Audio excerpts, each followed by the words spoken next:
In this video, I'm going to be giving the detailed dimension of each column in this layout.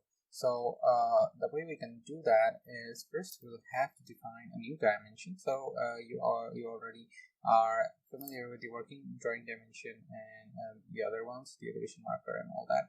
So we're going to be making a copy of the working drawing dimension. So let's see, modify, compare, new. Let's just go new. Copy of working drawing dimension. We're just going to call them column dimension. Okay, so let's continue on with that, and everything else let's say will remain the same except the text size. Text height is 4 inches. Let's just go with 4 inches and see if we have to increase the height or not. Click on OK. There we go. So we have column dimension, set current, close it up. There we go. Now we're going to take in the dimensions. So we already have the dimension marker right here. Other than that, let me see if we had working dimension right over here. We're going to take the working dimension layer and take the dimension, and it's going to be from the grid line of the column to this side. Let's see. Okay, if I look on the plan, you can see that it cannot be seen. It is quite small. So 4 inches is a bit too small. Let me see, manually change it to, let's say, 6 inches. Click on OK. Let's see. Okay, sorry about that. Control A, 6 inches. Click on OK. Alright, so this is somewhat visible. Okay, let's see if I go to print this up. Alright, 7 is still quite small, but I think we can go with it. Let me just see what happens if I give it 8 inches. Okay. Alright, this is much better. We can go with 8. So let me just remove this for now. D, enter dimension style. We have column dimension. We're going to modify that. Let's go to text and change the size to 8 inches. Click on OK, set current, close. Okay, now we take dimension, and the dimensions are going to be from the grid line. So this is going to be the first dimension from here to here, that is of 7 inches. There we go.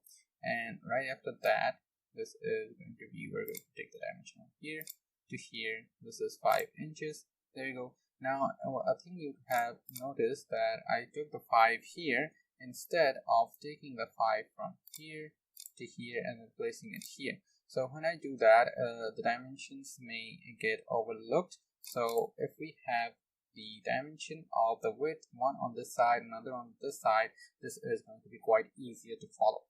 So that is why I'm giving the dimensions like that. Again, I'm going to take the dimension. So this is going to be from the grid line, from this location to that location. There you go. We have one dimension done. Another one from here to here. There we go. It is done. So this is one column done. Similarly, we're going to do it for all the other columns. And another thing is that since all of the columns are same in dimension, so only for this case possible, what we can do is we can just select dimensions right over there, there, and there. Then we can copy them up from this corner of the column. We come right over here, place it right over here. You can see dimensions are all right. Again, from here, you can see, yep, that's all right. Now, this would not be possible if the columns were of different sizes. So for different sizes, we would have to give the dimensions manually. But since the dimension of each and every column is same, we can go like this. Okay. All right. So as you can see, even though I said the dimensions are similar, they're not quite similar, because from here you can see that from grid to here is 7 inches for this one, but for this one it is also the same. This is also the same. The story is also the same for this one, but for the last one and the previous last one, the case is not the same, as you can see here. So what we are going to do is we'll just remove them and then we'll do it manually.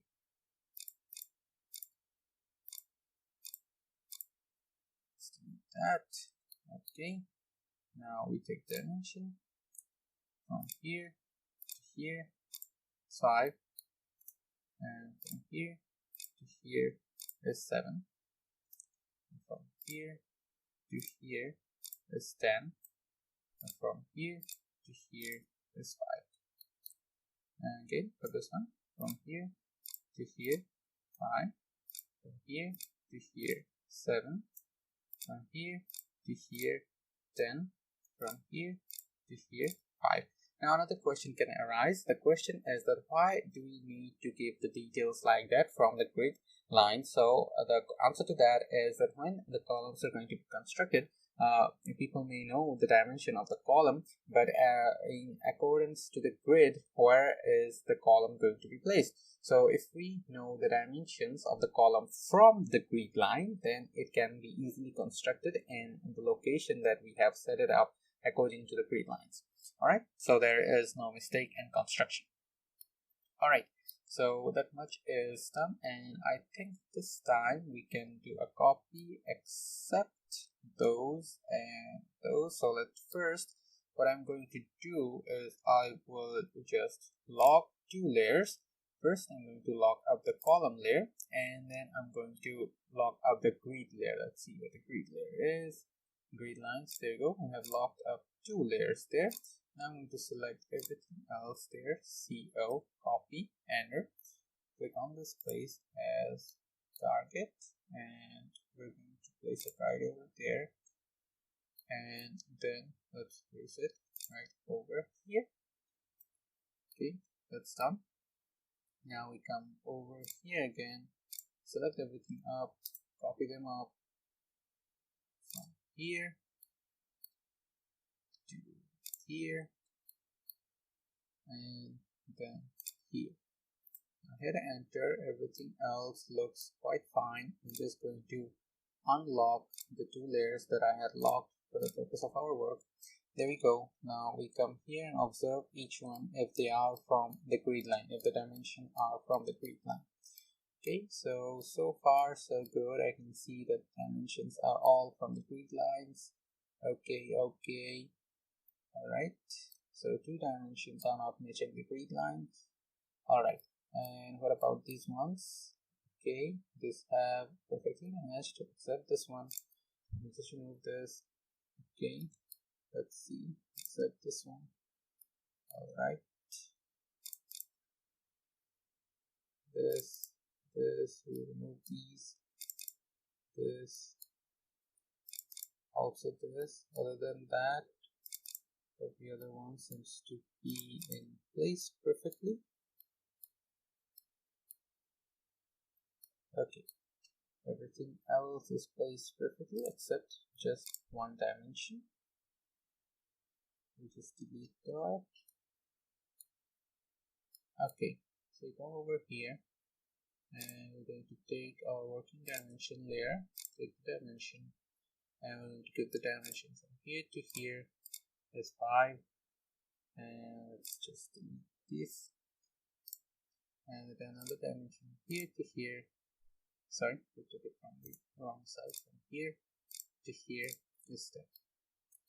Similarly, we're just going to delete these, and from here to here 10, from here to here 5. Okay, let's see. Now we come right over here. Let's select this, delete this. Let's select and delete all of these because none of them are going into place. Okay, done. Now let's take dimension from here to here 10, from here to here 5. Now I'll just copy this and this. This is the location. Voila.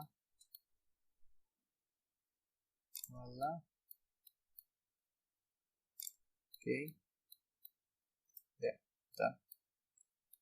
Let's come right over here, delete this, we'll delete this. Let's see, this, and this. Then we come here, take the dimension line from here to here, there we go, and again from here to here, there we go.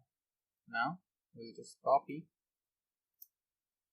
this one and this one from here to here, here to here, and from here to here. And again from here to here, and here to here. Okay, let's delete the overlapping ones. There you go, deleted. Okay, so we have the dimensions right over here. Let's go to dimension style again, modify. What seems to be the problem? Draw frame around text. No, that is not what I want. I'm just going to check that. Click on OK, and then set current, close, and there we go. It's fixed. Yep. Let's take another look. Another good look here. Alright, everything else is looking good. Okay. Alright. So I think, yeah. So the thing is done as well. Alright, so that is it for this video. Thank you very much for watching.